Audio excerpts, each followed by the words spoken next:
So it's easy to make a bad salad. Just throw some greens on a plate, top them with dressing, and you're good to go. But to make a great salad, well, yeah, actually that's pretty easy too. Because really there are just 3 things you need to know in order to make a great salad every single time. Number 1 is to choose the right dressing for your greens. Number 2 is to make your own dressing. And number 3 is to include at least 2 to 3 salad enhancers, which I'll explain in more detail later. But if you do these 3 things, you pretty much can't make a bad salad. In fact, I even tried to make the worst salad I can think of while still following all 3 of these rules. And well, you'll just have to wait and see how that turned out. But first, let's talk dressing. Because personally, I never used to think it made that big of a difference whether you used a store-bought dressing or made your own. That is, until I compared them side by side. All right, so this is homemade, this is store-bought, obviously. But this one only took like a minute or 2 to make. I literally just combined all the ingredients in a jar and blended them together. So let's see how they compare. Store-bought. That's actually crazy how big of a difference that is. The homemade one is so much richer and better emulsified, but it's still bright like a vinaigrette should be. And the flavors are just night and day between the two. We got the sweetness from the real fruit, the richness from the oil. The store-bought one just kind of tastes like a low quality vinegar mixed with a raspberry juice. And honestly, I don't think I could ever go back to using store-bought dressing. But before we can talk about how to make this, we need to talk about the greens, because really those are gonna be the foundation of our salad. And really you can use whatever greens you like or just whatever you have on hand. That's the great thing about salads. Personally, I tend to prefer more bitter greens like arugula, kale, cabbage, and Brussels sprouts, but a good crisp lettuce has its place as well. What does matter though is which dressing you pair them with. I mean, for the most part, most greens do work well with most dressings, but there are a few mistakes to avoid that can honestly sort of ruin a salad if you don't get them right. The first mistake is pairing a crisp lettuce like iceberg or romaine with too light of a dressing. The lettuce itself is already watery enough, so pairing it with a super light dressing is just not a great combination no matter what else you top the salad with. But that's why romaine and Caesar dressing is such a great combo. The creaminess of the dressing complements the mild flavor and crispness of the lettuce perfectly. Now the other main mistake is pairing really aggressive bitter greens with too mild of a dressing. And one of the best ways to combat this is just to make your dressing a little bit sweeter, because sweetness actually balances out bitterness. That's why people like adding sugar to coffee. It makes the coffee taste less bitter. So a very light tasting vinaigrette with a bitter green like arugula just doesn't work very well because the dressing isn't strong enough to balance out the bitterness. But a sweeter dressing on the other hand, like a balsamic vinaigrette, works extremely well with arugula. And the other thing to consider is that you want to be careful using creamy dressings on very delicate greens like arugula or spinach, because they can tend to weigh down the greens, creating a sort of less than ideal pile of mush. So in general, the more mild and watery the green, the creamier and more substantial the dressing you should use. And the stronger the flavor of the green, the stronger the flavor of the dressing it should go with. Specifically, adding some sweetness can really help to balance out the bitterness. So one of my favorite pairings of all time is that raspberry lemon vinaigrette from earlier paired with kale. The dressing is just sweet enough to balance out the slight bitterness of the kale, but it's also light enough to brighten up the salad. One problem with kale though is that it can be pretty tough, but a little trick I learned from the food lab is just to toss the kale with a very small amount of oil at least 15 to 30 minutes before you dress your salad. Oil helps to break down the waxy exterior of the kale, so it makes the leaves a lot more tender. And you can even do this in advance. I often prepare a whole bunch of kale at once to use on salads throughout the week. So if you think you don't like kale, give this a try and it might just change your mind. Because there's definitely something to be said for eating nutritious greens like kale. Even the healthiest of healthy greens though won't get you all of the essential vitamins and nutrients that you need. But that's where today's sponsor, Ritual, comes in. I've been using Ritual's multivitamin for a while now, and I love it because it's designed to fill in the nutritional gaps in your diet. It includes things like vitamin A, D3, magnesium, and zinc, which you're just not likely to get enough of from food alone. And I'm excited because Ritual recently launched another product, Symbiotic Plus. It's a daily 3-in-1 prebiotic, probiotic, and postbiotic supplement designed to support gut, digestive, and immune health. And you may not know that the top 5 best-selling gut supplements actually don't include a postbiotic, but Symbiotic Plus does, and that's in addition to the prebiotics and probiotics that help relieve bloating, gas, and occasional diarrhea.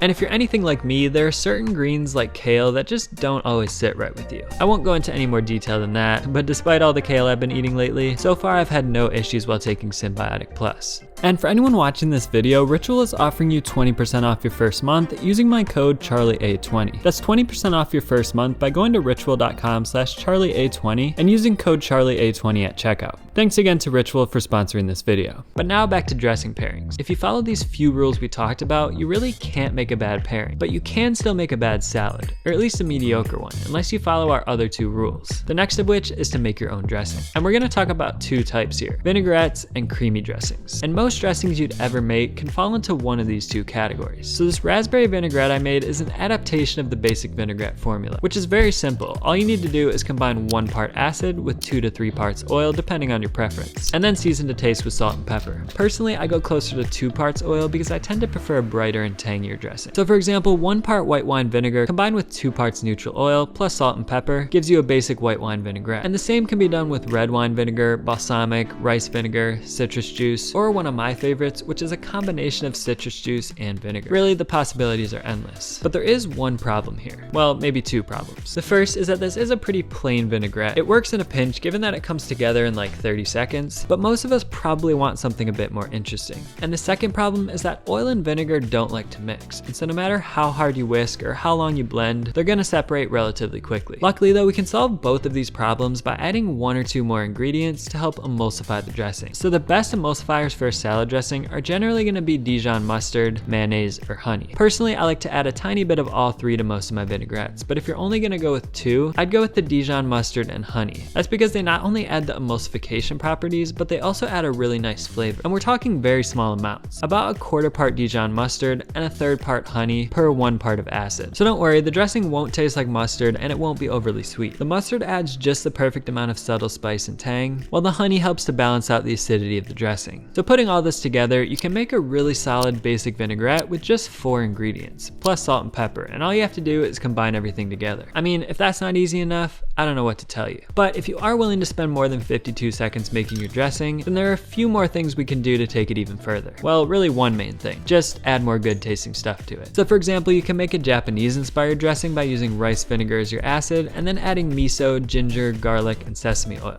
Or you can make a maple balsamic vinaigrette by using balsamic and red wine vinegars and then using maple syrup in place of the honey. Or you can make a raspberry lemon vinaigrette like the one I showed earlier by using lemon juice and white wine vinegar as the acid and then blending in some garlic and raspberries along with the oil. Again, the possibilities are endless, but I'll leave a few of my favorite combinations in the description below. And yeah, I am using an immersion blender here, but a normal blender would also work well. And of course the old trusty bowl and whisk works too. The only problem there is that you need to prepare any solid ingredients first, and the dressing won't end up nearly as smooth, but it will still taste great. Really though, I do recommend you get an immersion blender. I mean, personally, I don't like owning excess kitchen equipment, so for the longest time I resisted buying one. But I finally broke down and did it, and my only regret is not doing it sooner. But regardless of your method, the one thing I do with all of these dressings is to add the oil last. And that's because these other ingredients you add can sort of mute the acidity of the vinegar, to the point that often you don't even need the full 2 parts oil. Usually I start by adding 1 part oil for every 1 part vinegar, and then I'll taste and adjust from there. And by the way, you should always taste your dressing with the greens that you're gonna serve it with. If you taste the dressing on its own, you may think it has enough salt or enough acidity, but by the time you toss it with the salad, all of those plain tasting veggies are gonna dilute the flavor. And so most likely the salad will end up under seasoned. And the great part about these vinaigrettes is that you can make them in advance because they'll stay good in your fridge for up to about a month. With citrus juice, they'll stay good for about a week. Just remember to knock on your fridge before you open it, because after all, there is a salad dressing in there.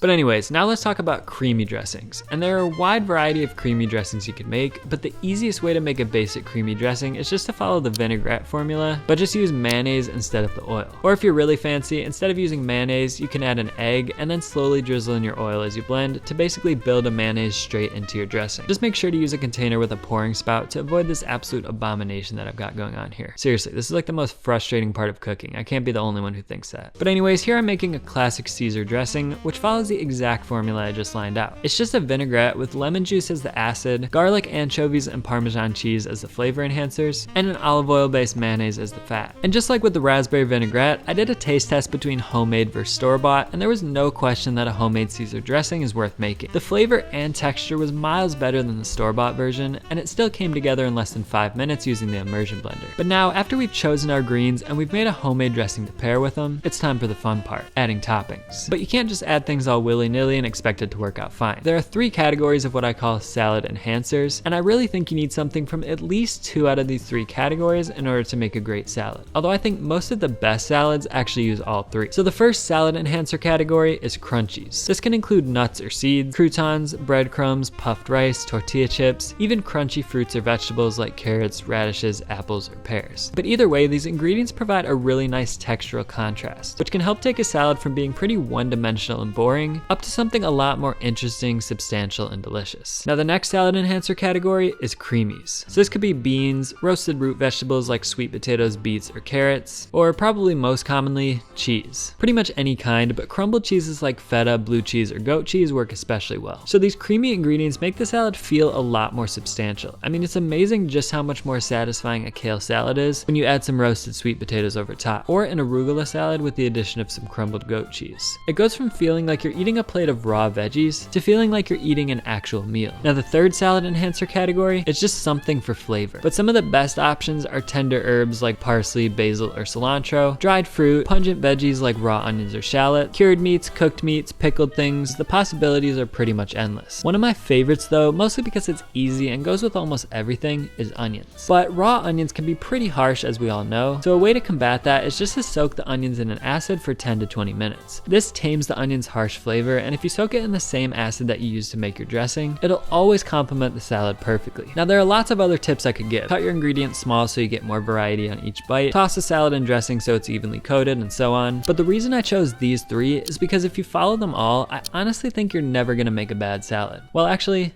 let me try that. So I'm actually gonna try to make the worst salad I can think of, but the catch is that I have to follow all of the rules that we've talked about. So first, I gotta pick my greens. All right, so the most boring greens I could think of would be iceberg lettuce. I don't have any of that, but I do have romaine, so that's gonna get us pretty close. Now, since we're going with lettuce, we have to use a creamy dressing. So I feel like Caesar would go a little bit too well with romaine, so I'm gonna go with my miso ginger vinaigrette. And even though I call it a vinaigrette, it's more of a creamy dressing because of that miso. I'm out of tortilla chips. I feel like that would have gone really badly with this miso dressing, but I'm gonna try the next best thing, these sort of wheat thin crackers. Now for something creamy, goat cheese. That's gonna go pretty poorly with the miso. We got our crackers. Now we just need one more thing, which is gonna be something to add a little bit of different flavor or texture. All right, so I feel like cucumber would add nothing of value to the salad, so I think that's a pretty good choice. But because I wanna make this even worse, we're also gonna go with some dried cranberries. Let's put it all together and see how it is. All right, so this actually doesn't look too bad, but let's see how it tastes. I mean, that's actually a really good salad. Like, would I recommend you make this exact recipe?